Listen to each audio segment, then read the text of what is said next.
ஸ்ரீ குருப்பியோ நமக. வணக்கம். திருச்சிற்றம்பலம், தில்லையம்பலம். ஒரு வீடு வாஸ்துபடி இருக்கு, வாஸ்துபடி இல்லை, அதை பற்றி கவலை இல்லை. ஆனால் அந்த வீட்டில் உள்ள குலதெய்வம், குடும்ப தெய்வம், இஷ்ட தெய்வம் இவைகள் வர வேண்டுமானால் அந்த வீடுகளில் உள்ள முன்னால் இருக்கக்கூடிய இன்டோர் பிளான்ட்ஸ், அவுட்டோர் பிளான்ட்ஸ், அந்த செடிகள் இருக்கு பாருங்க, அது அவசியம் இருக்கும். ஒரு வீட்டுக்கு முன்னால ஒரு செடிகள் இருந்தால் அந்த செடிகளில் இறைவன் அந்த தங்கி இருந்து அந்த வீட்டுக்கு அனுக்கிரகம் பண்ணுவார். அதனால தான் எல்லா வீடுகளையும் செடி வச்சுருக்காங்க. இப்போ நான் ஒரு வீட்டுக்கு போனேன், அந்த செடியெல்லாம் எடுத்துகிட்டு கொஞ்சம் தளம் போட்டு ஃப்ரீயாக இருக்கலாமான்னு கேட்குறாங்க. எப்போவுமே நம்மை சுற்றிலும் பல நல்ல விஷயங்கள் நடக்க வேண்டுமானால், நம் வீட்டிலும் நல்ல செயல்கள் நடக்க வேண்டுமானால் வீடுகளில் செடி தேவை. இந்த ஒரு வீட்டுக்கு போனேன், வெத்தலை செடி நிறைய காய்க்குது, எல்லாம் நல்லா இருக்குது, வீடு வாஸ்துபடி பர்ஃபெக்ஷனாக இருக்குது, சுவாமி ரூம் நல்லா இருக்குது, எல்லாம் நல்லா இருக்குது.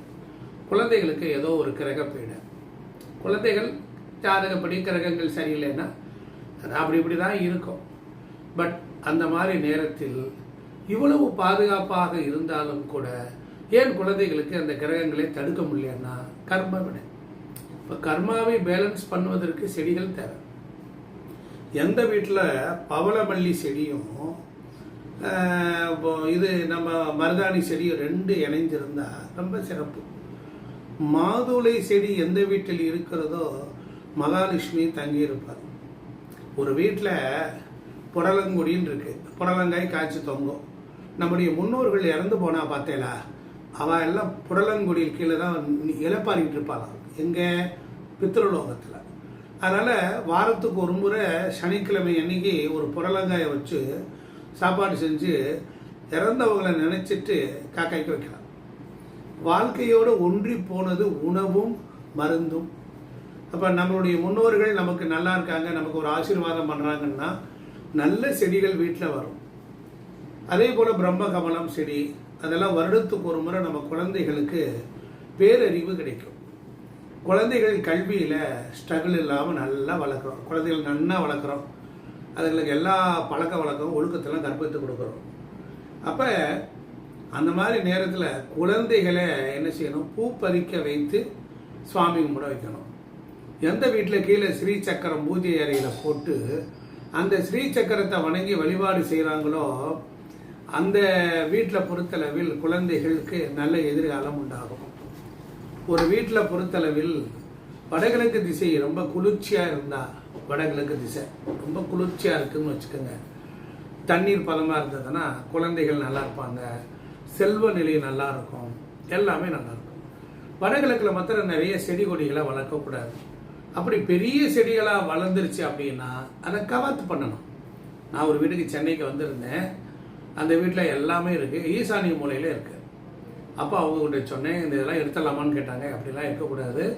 செடிகள் வீட்டினுடைய ஆம்பளையினுடைய தோள்பட்டை உயரத்திற்கு மேலே போகாமல் அதை கவாத்து பண்ணணும். இல்லைன்னா வீட்டினுடைய ஜன்னல் மட்டத்துக்கு அளவில் என்ன பண்ணணும், செடிகளை அப்படி கட் பண்ணி அழகாக வச்சுக்கணும் அப்படின்னு அர்த்தம்.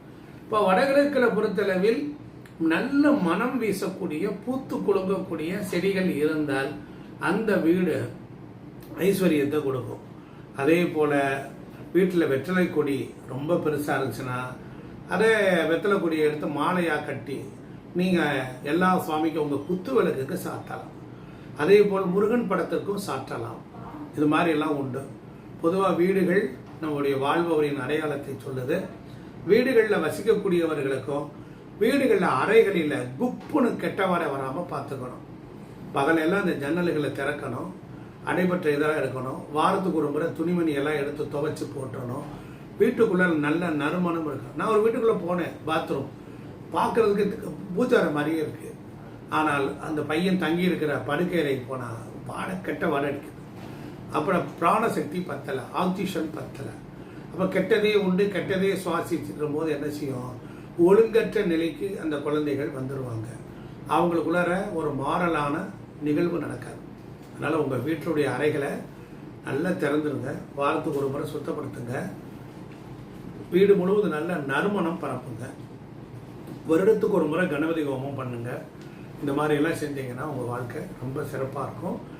வீட்டை சுற்றியிலும் செடிகள் இருந்தால் நல்ல தேவதைகள் வந்து தங்கி இருப்பதாக அர்த்தம்.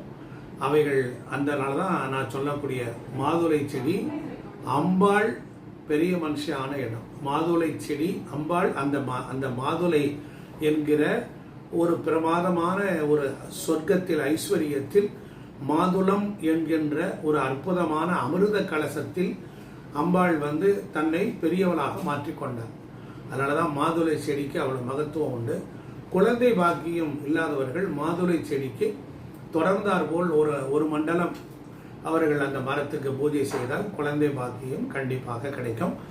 இதெல்லாம் நீங்கள் ஒரு நல்ல டிப்ஸு. நீங்கள் ஒரு வீட்டில் முண்டியம் வந்திருந்த இடத்துல எனக்கு ஒரு நல்ல சிந்தனையை இறைவன் தந்தால் அந்த வீட்டிலிருந்து உங்களுக்கு பதிவு செய்கிறேன். எல்லோரும் இன்பத்திருப்போம், வேறென்றும் செய்யாய் பராபரமே. நன்றி, வணக்கம்.